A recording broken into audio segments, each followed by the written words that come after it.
Hey guys, Gabriel from Untitled Chapter, and today I have another Monogatari figure for you.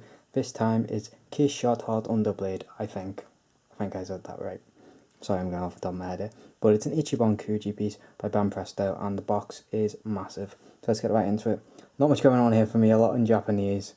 Side window on this side, identical on this side, not much going on the back, and again some more text on the top.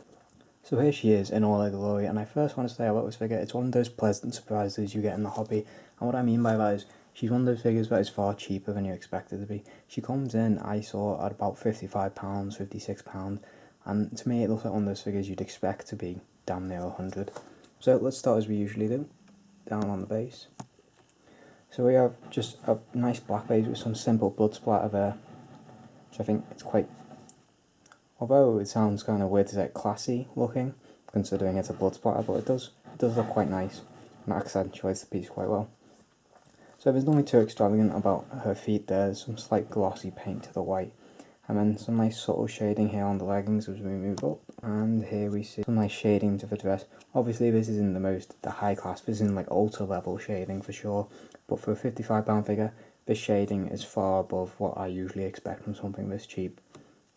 So as we then move up a bit more, we can see these nicely sculpted tassels here, all individually done or pulled out. There's no mould lines or flash holding them together. All the paint's really clean, there's no red or black spilling onto one another. Again, some nice sort of shading here. And then this nice sort of ruffly piece down here.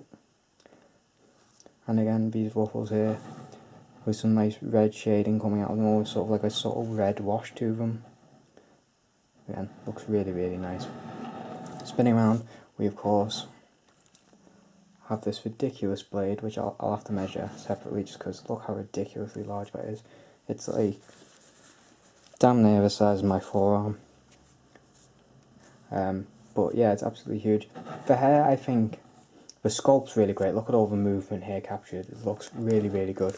The only thing with it is, again, it's quite flat. There's sort of very minimal shading to it, but I would pay more for this figure just to have a bit more shading captured in the hair. But the sculpt for the hair, really, really, really good. And again, we have some nice bow ties here, also with some great motion captured there. And zooming up, we have these extended glove pieces here, again with this sort of characteristic ruffle we've seen here and here. Captured there, again, some nice red subtle tints to it, but nothing too extraordinary in the white. And we zoom in, our portrait's quite nice. There's the way the hair sort of is being sculpted here, almost looks like a mould line, but it's not. It's very clearly sculpted, part of a sculpt. But I think it's a weird choice the way they've done it, because from afar, initially I did think it was a mould line, but it is in fact just the way the hair has been sculpted. And here you can see how pointed here. And just take a quick look at the sword also, there's some nice shading within the sword, but it's kind of hard to tell. And again, the handle, all the paint's dead clean there, the sculpting's all done really well, there's no bleed at all. So initial impressions, this piece is super good, so let's get into the measurements. So she is standing to the top of her sword about 25 centimetres, which is just under 10 inches.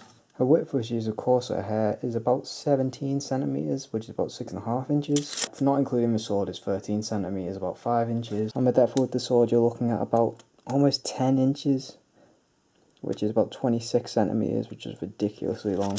Here she is on a depth shelf by herself. Here's 1/8 Jotaro, and here's 1/6 Jotaro.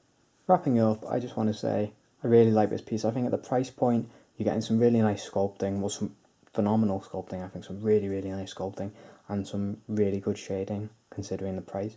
I think this figure could go upwards to near 100, but probably not cross that sort of £90–85 threshold, just because the shading on the dress could do with just a touch more, and the hair, I'm kind of sad that the hair doesn't have some more intense shading, because the sculpt is just beautiful, it's absolutely stunning.